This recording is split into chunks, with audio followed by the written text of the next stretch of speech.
Because it's crazy, even after praying for healthy love, when I finally got it, it scared me, so I was running from it.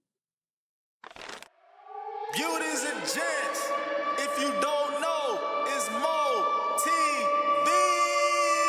Hey, Tierra, what it do? They see me, I can only be me. If I stay true to me, sit back and relax. Matter of fact. But that's Beauties and Gents. How we doing? How we doing? Huh? Nope. You see that? You see that? You see that? You see that? Yes, he does. But that's Beauties and Gents. How we doing? How we doing? How we doing?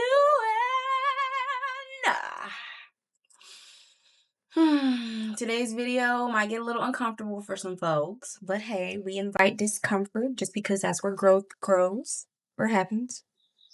That's where growth lies, is. Whatever. No one ever talks about the inner war of finally experiencing healthy love after only knowing dysfunctional love, whether that's platonic or romantic. The emotional highs and lows, the family drama, the silent treatments, the blow ups. I called that normal. But don't get me wrong, I had a great childhood. I was safe, I was loved, I was taken care of. However, I was also raised by adults that were in survival mode.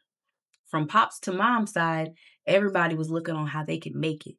They all loved deeply, but they all communicated selectively and very toxic. And I want to talk about that because now when you have to replace survival with submission, baby, what? Miss me. And if you're nodding right now, like, girl, I feel you. You were here. First off, I'm sorry. I hate that we even relate on that level. But you know what? You get it, and we're here, and we're gonna fix this. We're not gonna stay here. This is just a part of our journey. Because I know this wrestle. I know the shock of this bittersweet piece. And I don't want you to mess it up like I almost did. Because it's crazy. Even after praying for healthy love, when I finally got it, it scared me, so I was running from it. Scared the living shit out of me because I now have to live up to a potential I've never seen, nor do I even know if I can live up to.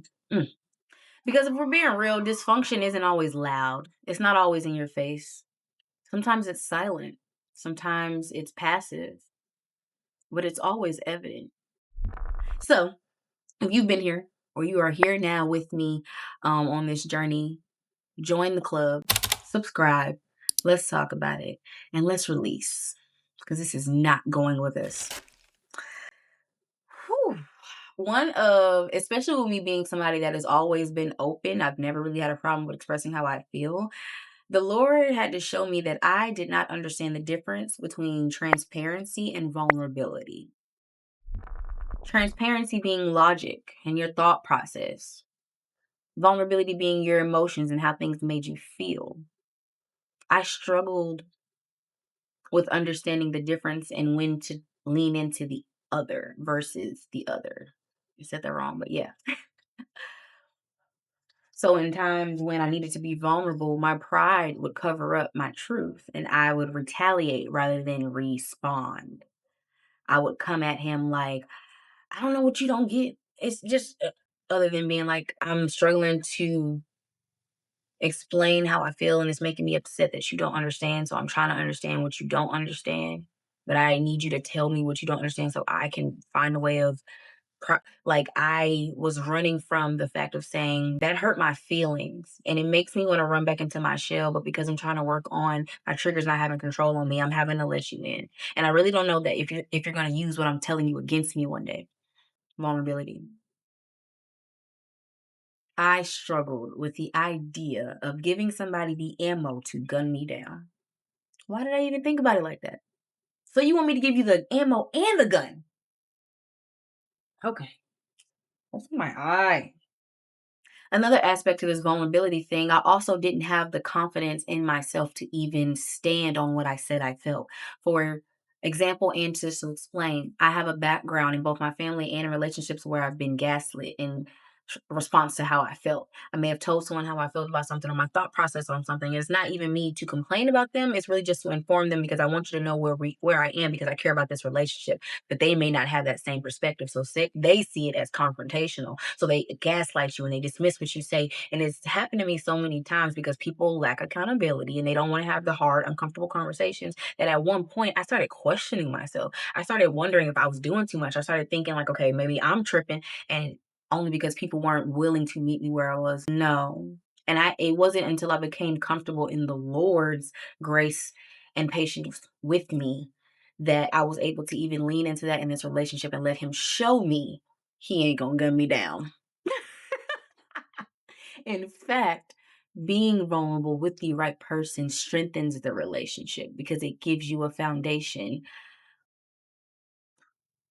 that is concrete because you understand each other rather than making assumption for how something may have went. You understand, damn, she does get upset when I cut her off, and so she probably felt triggered, and that's why she felt like that. Damn, I did, I gave it a silent treatment a little bit, so that made her feel like, triggered, and she felt unsafe, and it made her want to go on. Or me having an understanding that my boyfriend he's not as loose and fluid with his words like I am. So me having to have patience with him so I can understand that me even coming at him about responding fast enough is triggering him. It's overwhelming him, which is gonna make somebody shut down. Vulnerability goes both ways because you have to respect somebody else's vulnerability. But nobody else ever respected mine back in the day. So I'm not gonna say I disrespected others, but I didn't even try to understand yours because I felt like nobody had ever understood mine. So there was a time at first where I was kind of impatient with him, and he's like, I'm not good with words. Transparency versus vulnerability.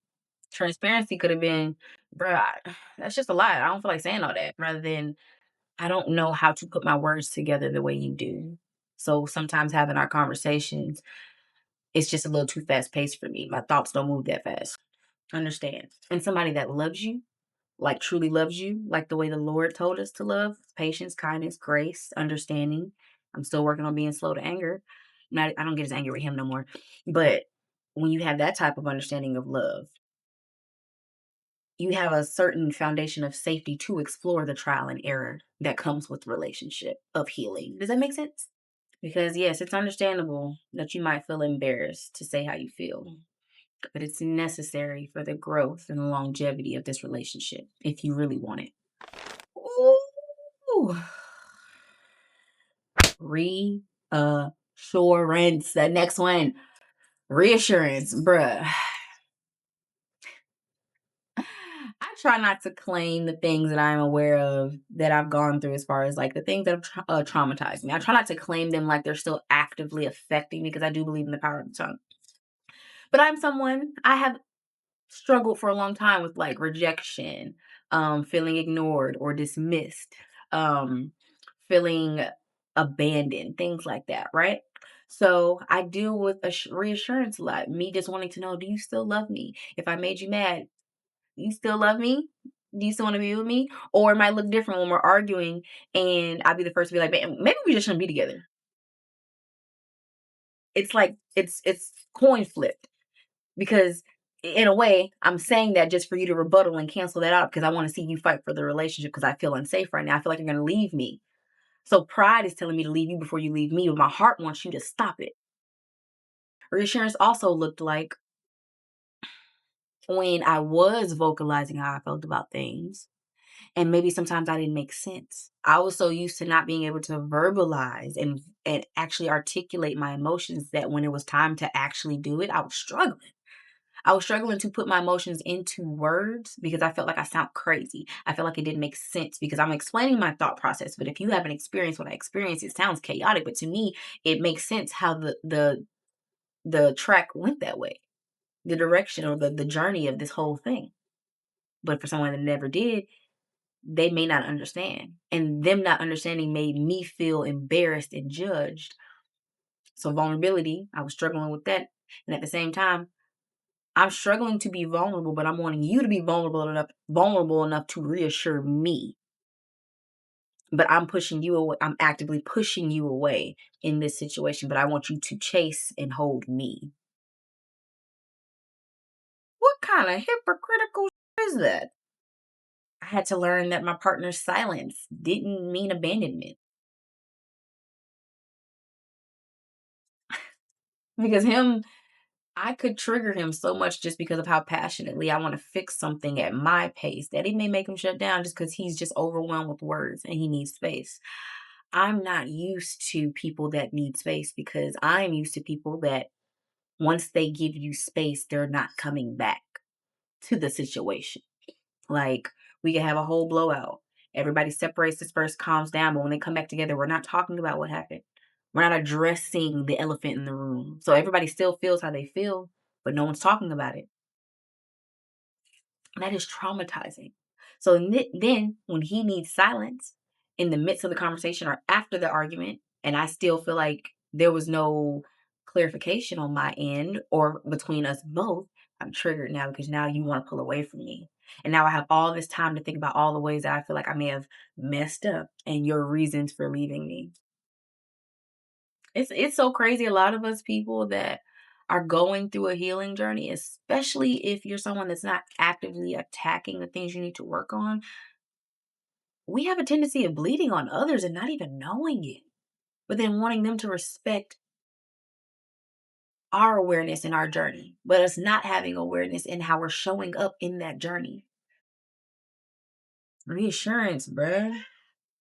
That was a that type of fear overwhelm someone to where it's like, bro, it's smothering. That's why the Lord says we should not be idolizing anything or anyone but Him. Because at one point, my partner was my idol. I was idolizing my relationship, especially because he's the healthiest man that I've been with. So yeah, when you find something good, yeah, you don't want to lose it. But it's like if you're not being fueled from the source, and if you don't look at God as your source, but you look at your relationship as your source, you will kill it trying to make it your source. Because there's no power that comes from that. God is the only thing that is abundant and the source of all things. And I had to understand and shift. I shouldn't even be seeking reassurance from my man. I should get it from God. If my man gives it to me, cool. But I shouldn't be seeking it from him. Because what he says should not weigh what the Lord says anyway. Now, this one, I already know I'm not going to be alone, but it's just like, I know nobody, I've heard some people talk about it, but don't want to say this out loud. But don't lie. You kind of miss the emotional roller coaster. You kind of miss the toxic high lows. Or is it that you miss it or you think you miss it? I think we get so used to the emotional high lows of toxic, dysfunctional relationships that when we get in a healthy relationship, it can seem a bit boring at first. It could seem like there's no excitement. It could be like, okay, what's wrong with him? It could be so many ways that you can look at that, but it's like you're so used to your body producing dopamines and endorphins based off traumatic situations and adrenaline off traumatic situations. And then y'all being on such an emotional high that when y'all make up in the midst of that emotional high, it's so toxic because y'all don't make up. Y'all just, most of the time, we have sex or we smoke it away, we drink it away or whatever, but we don't actually fix the root of the issue. So then we feel good again and we continue that cycle. But then when you get with somebody that doesn't do that and you don't have that rush of adrenaline or energy, they be like, damn, it's kind of boring. What fun it. Now, for me, I wasn't looking at it to be fun, but I was like, what's wrong with him? Nobody is that perfect. What's wrong with him? I was waiting for the shoe to drop. I was waiting for the other shoe to drop. I even told him that at one point, but I was waiting for the other shoe to drop because I'm like, what's wrong with you? Because ain't nobody that good. What's wrong with you? And I still find myself thinking that, and I'd be like, Lord, all right, let me not self-sabotage anything. And if you're going to show me whatever you're going to show me, cool. But he's never given me any reason to make me feel like there's something going on. But it's just like in my mind, I'd be like, it's too good to be true. That's a toxic thought. Because in a way, it's almost like you don't think you deserve good things.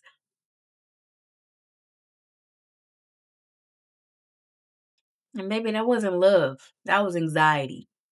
That was a rush of emotions in a very toxic cycle that you just got used to.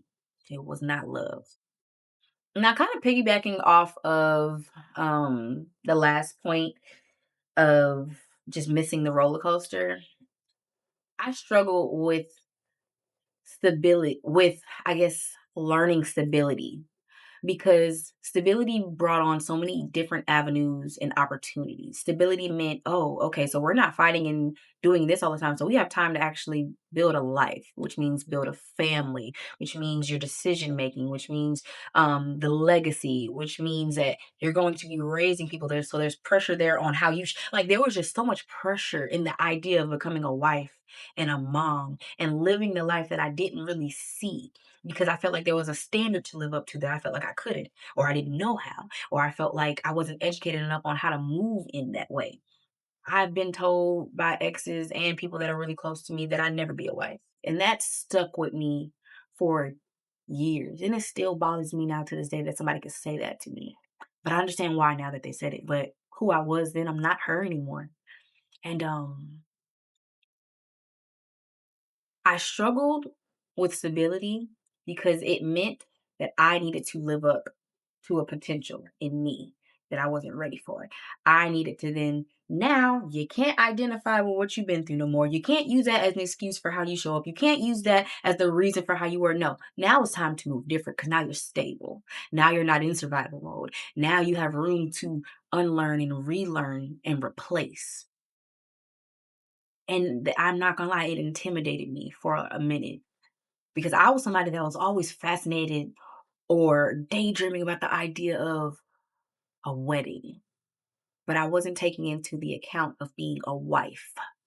It's not just that day, it's a lifeline. And me being somebody that doesn't believe in divorce, and I want my marriage to glorify God and be exactly the image of what God intended.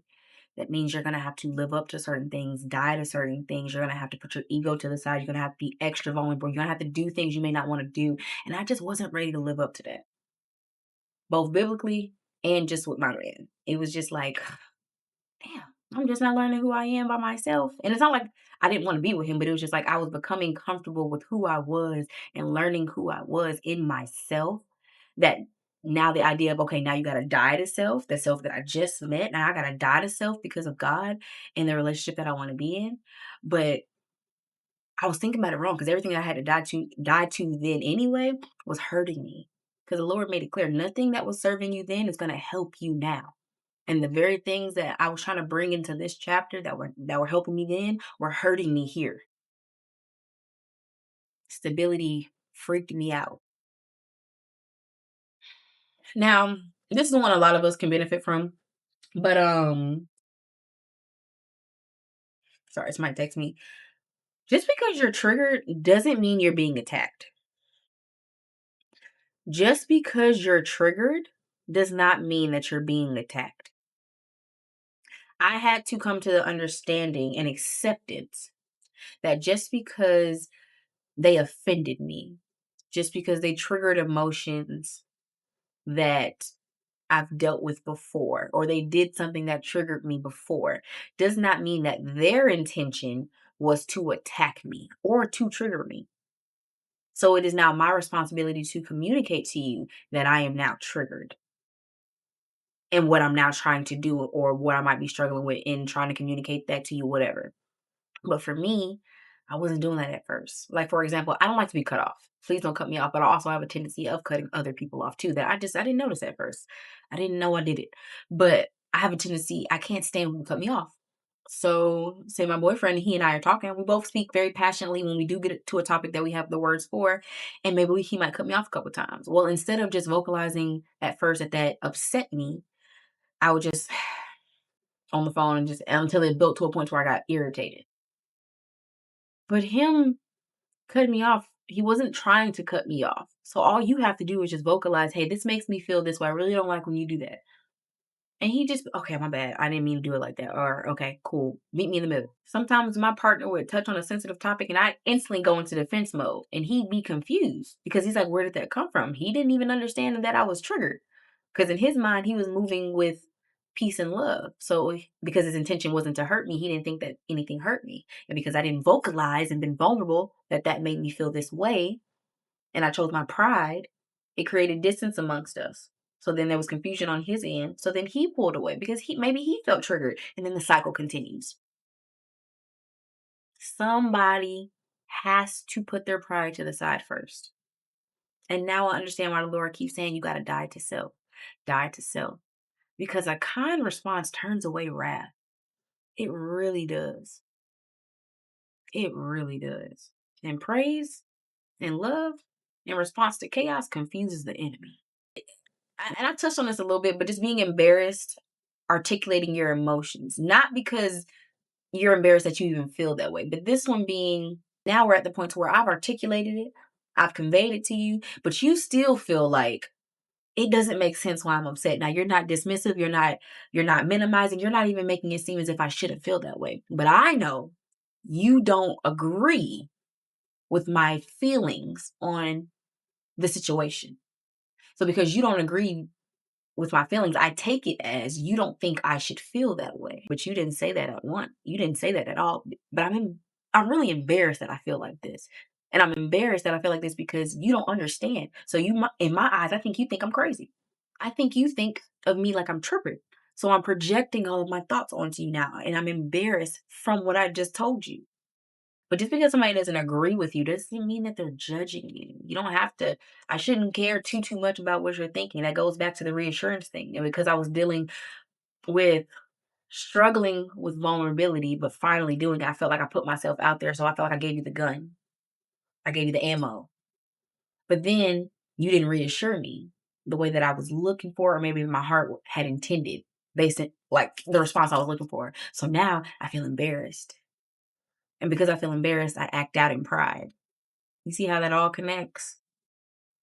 Now, this one was evident that I was traumatized, but like after an argument, I was expecting silent treatment. I was expecting like that uncomfortable elephant in the room, the distance where y'all are in separate rooms or you're not talking. I was expecting that phase of like discomfort. There was one time where I will never forget. We were having a disagreement all day and he was sleeping over this night. And I was about to go to bed because he hadn't really addressed it all day since us, talking about it on the phone till when he got there. And I was about to go to bed because I was just like, you know what, whatever. But he didn't just let me go to sleep. He said, so are we gonna talk about this? And I was saying, yeah, I've been waiting on you. He pulled out a piece of paper that he had wrote notes on and unfolded it and started to read out his thoughts about everything that we talked about. And when I say the Lord softened my heart immediately in that moment right there, because I was like, I felt so seen. I saw how much he cared. And I wasn't even mad anymore. I didn't even need to talk about it no more because I now see that you care. It's the fact that the elephant has always been in the room and I'm used to people never acknowledging it. So I always feel like nobody has ever acknowledged how that situation made me feel. So you don't care. But for him to do that and me not even want to talk about it anymore showed me sometimes, or showed me really my desire to communicate with others really has nothing to do with me being communicative. I want to be seen. I want it to be acknowledged. I want it to be heard. I just wanted to know that you gave a fuck, you know? Whether that's platonic or romantic. There are friendships like this too, but it's like, I had to realize, because I didn't even want to talk about it no more. I was like, baby, let's cuddle. I didn't even give a fuck no more. And that's what showed me the situation wasn't even that big of a deal. That was my trauma speaking. Because I got everything I needed in that moment right there, and he didn't even do anything but see me. Pure. I don't have to be a certain way for you. You just love me. And for somebody that is used to conditional love, that is everything. You don't switch up when you mad at me. You don't switch up when I upset you. Like, you might get a little upset, yeah, but you don't pull away from me. You don't lash out at me. Where they do that at? Because come tell them over here we don't do that. What? I was used to that, so I expected it. So when we were sitting there quiet for a second, I'm over here thinking, oh, here we go, this shit again. But I'm sitting in it. I'm not saying anything about it. And I was about to go to sleep. He said, so we're not going to talk. That is evident that he obviously has experience with the silent treatment as well. So I'm over here thinking I'm the only one dealing with it, so I'm personalizing it when he's dealt with it too. So he was just uncomfortable too. He was waiting for me to break the ice. But there has to be a certain dying of self of ego, of pride, walking into it for you to even experience all the fruit that comes with it. Because ain't nobody finna let their guard down if you don't. You got to give what you want. And that kind of goes right into the next one of hypocrisy. Don't be a hypocrite. Don't expect accountability, but then not hold yourself to that same standard. Don't expect somebody else to give you an apology when you won't even utter one. Don't be a hypocrite. Because I feel like at one point I had a hypocrisy phase where I was blaming people and just pointing the finger at everybody rather than taking responsibility for the things that I can fix that I'm now aware of. Don't be a hypocrite. We're almost there, girl. We're almost there. I struggled with forgiving myself because my broken self bled on so many people. My broken self, specifically, I think I've mentioned this before, but specifically, my broken self bled on my ex, and I had to forgive myself for who I was against him. No, don't get me wrong. I had times in my relationship where he traumatized me, but looking back, he was trying. But I was so stuck in my own darkness and using vices like smoking to not feel anything that when I couldn't have it, I was acting out. And I struggled a lot with forgiving myself for who I was in that relationship. So it gave me a hard time even accepting the idea that I even deserved this relationship. I hate who I was in that relationship. I hate who I was to him. I hate how I treated him. I hate the things that I can't take back that I said. I said things that cut a man's soul. I spoke to him in ways that I can never take back. And it hurts my heart to know I even played that part because I would never want somebody to do my brother like how I did him or to speak to my man the way that I spoke to him. I can't take that back though. And it eats me up alive because like, bro, there's somebody out there that can say I did that. And I gotta live up to that. But I really struggled with it because at first, I used to even tell my boyfriend, like, I don't deserve you, bro. And one day he was like, what makes you think it's not the other way around? I don't deserve you. Like, I didn't think I deserved this relationship because I bled on my last one. And that takes me to my last one of God taught me all of this. God was the teacher in all of this. Jesus helped me through all of this. And the Holy Spirit has strengthened me through all of this. This is not me. This light, this love, this patience, me trying, that's not me. Like obviously I'm putting in the efforts, but it's Jesus. Because before him, I've never necessarily been a bad person, but I was in darkness, bruh. So I feel like anybody that's in darkness can be used by darkness. God was the teacher of all of this. I had to understand the hierarchy and priority. And the Lord tested me in this relationship in a way that I had never been tested before, but I did it. And he's coming through now, and I'm seeing certain things kind of shift in the way that he said. But I can say it. He just told me I can tell you, but he told me, he said, if you give him up, I'll give him back. So there was a time where I gave my man up. I cried my eyes out, but I broke up with him and I pulled away and I did what the Lord said. But that time showed me so much of my like, it showed me how I idolized that relationship. It showed me how I felt incomplete without him instead of God. It showed me how we were not, I wasn't feeling the relationship. I'm sorry. I wasn't sourcing the relationship from the Lord. I had chosen a man and then asked the Lord to bless it later. Mm-mm. So had I not done that, I don't even know if we still be together because I was hurting around that time, and that was when I also needed to like start healing on my issues with my family and my dad specifically. My dad, I had a great life with my dad, but I still had some issues just because of emotional connection wasn't there. But God taught me all that. God is the only reason I am able to even sit here and make this video. God gave me this message. So I say all that to say, first of all, the Lord says you are deserving of it. Not just love. You are deserving of happiness. You are deserving of joy. You are deserving of peace. Dysfunction is not normal. Dysfunction is not okay. Dysfunction is not always loud. Your feelings are valid and you need to face them. Not only face them, you need to articulate them to yourself. You need to really understand how you feel so you can properly move. Because the longer you avoid how you feel, your triggers are going to control you. Your trauma is going to control you. And I just got tired of that shit. But I had to sit back and let God be God. And then letting God be God because He knows my heart when it comes to love and relationships. He knows that I desire to be a wife and be a mother and have a beautiful family. Like that's something that I aspire to. He had, from the jump of my relationship with him, has been approaching me from the standpoint of you are to submit to me, and I'm going to show you through submitting to me how you submit to your man, and how giving everything to me I will bless you in return. Because I used to think it's not fair. As a wife, why do we get the short end of the stick? We got to be quiet and we still got to go pray about everything. But we didn't get acknowledged. Like I struggled with that because I'm like, oh, so even God don't care about how I feel because you don't want me to tell my man. You want me to be quiet and you want me to bring it to you.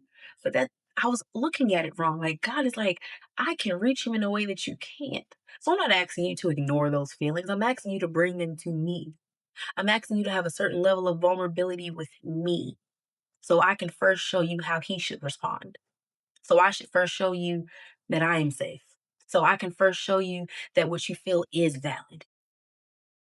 The Lord told me when my people submit to my design, I can move through my creation. So when I submitted to his vulnerability, he was able to tap into his heart and touch him in a way that I can't. Maybe even give him a revelation that I can't. That when we talked about it later, it was like, we're here. Sometimes we stress ourselves out trying to do things in our own power, and the Lord is like, why won't you just give it to me so I can show you what I can do? And I'm at that point in my life. That's another video for another day, but I'm at a point to where Monet is tired of Monet.